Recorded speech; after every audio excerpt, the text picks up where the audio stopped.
Welcome back to Dragon Army Books. My name is Dustin, and this video is a look back at 2022 and a record of the best books that I've read in this calendar year. So just to be clear, these are not books that necessarily released this past year, although at least one of them was released and published in 2022, but the books that I've read. There's one other caveat. It has to be the first time that I read this book because, like, for example, I read The Way of Kings again this last year, and it is one of the greatest fantasy books of all time, but I'm not including that in this list because I think I've read it 4 times now. So all of these are books that were new to me in 2022, spoiler free, just quickly telling you why they are so good and encouraging you to read them in 2023. In no particular order, the first book that I'll be talking about is Age of Assassins by R.J. Barker. This is my first book by the author, and it was not my last and will not be my last because probably out of all of these 5 books, this is one of the books that blew me away most this year that I couldn't stop thinking about or talking about.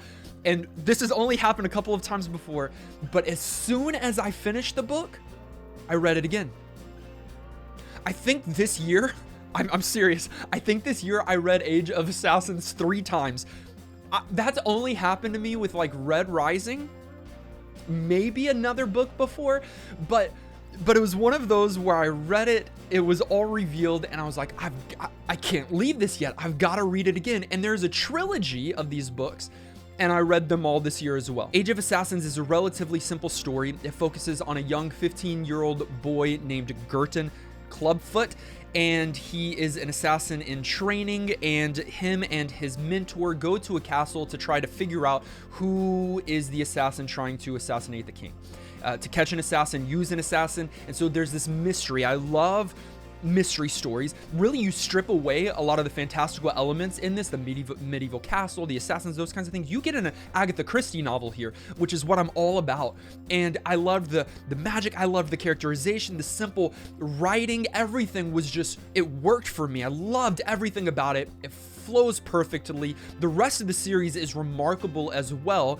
The other people that I've tried to turn onto this series find it has merit as well, but don't love it as much as me. So I get that this might just be a me kind of book, although I do think that you'll enjoy it. Might not be your favorite read of this new year, but I still think you'll enjoy it. Warm, cozy, cute, hug, a nice embrace. All of these things have been said to describe Legends and Lattes by Travis Baldree, who we had known before this book as a voice actor, one of the narrators for a lot of the books that we enjoy. I'm an audiobook listener, not exclusively, but I've heard his voice many times, and particularly in the Cradle series, and very familiar with him. But then he decided to write a book this year with all of his fantasy knowledge and do something slightly different. It's like a slice of life fantasy that I think is becoming more and more popular right now.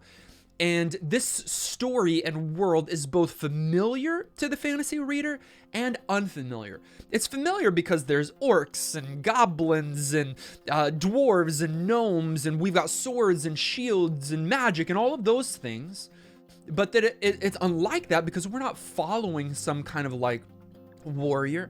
We're not following some kind of like rise to fame kind of story, like farmer to, knight or anything like that. We've got we've got a character, a protagonist who has hung up the weapons and is starting a coffee shop.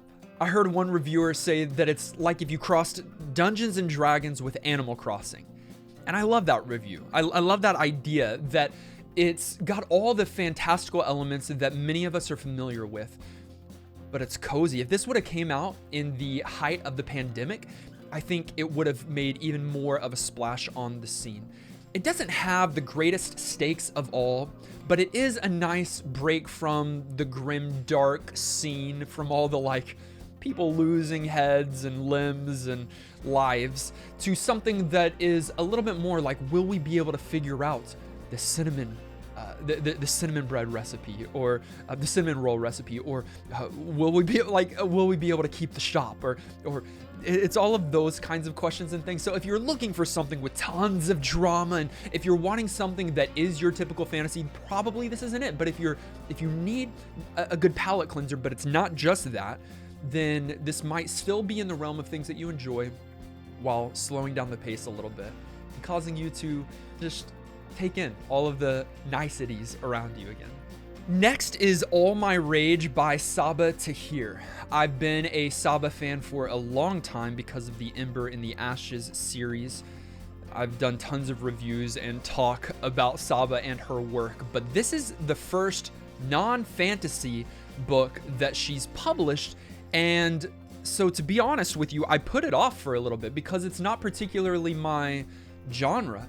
And I'm sad that I did, but I'm glad that I eventually came to it this year, because her writing and storytelling and history all is interwoven into this beautiful tapestry of a novel. At its base level, All My Rage is a love story, but it's so much more than that. It's a story of grief and betrayal. It's a story of the vicious cycle of pain, and it's a story about the unyielding power of forgiveness. And again, Saba's history with helping her family, own a hotel or a motel in the deserts of California as she grew up, with a Pakistani heritage, like all of those things come to the forefront here. So honestly, this is a heart story. Ember was a heart story as well in a different sense, but although she kept some of her cultural backgrounds and all of those things in that fantasy story, I would say that this is a heart story, even more so than the Ember books. Like the book The Hate You Give, All My Rage wasn't written for me, and it wasn't written to me, yet it's still a book that I enjoyed and still learned a lot and was able to grow a lot by even just reading this novel. So I've got to appreciate Saba for stepping outside of what she had been familiar and comfortable with in the fantasy realm to write something that was so near and dear to her heart. I think it has impacted many, and honestly, I think it's on the same level as The Hate You Give. I hope it gets the same notoriety and respect, and I think it will in the years to come. A book that I just read and was late to the game on was one of my favorite reads this year. It's called The Bone Shard Daughter by Andrea Stewart, and it's the first book in the Drowning Empire series.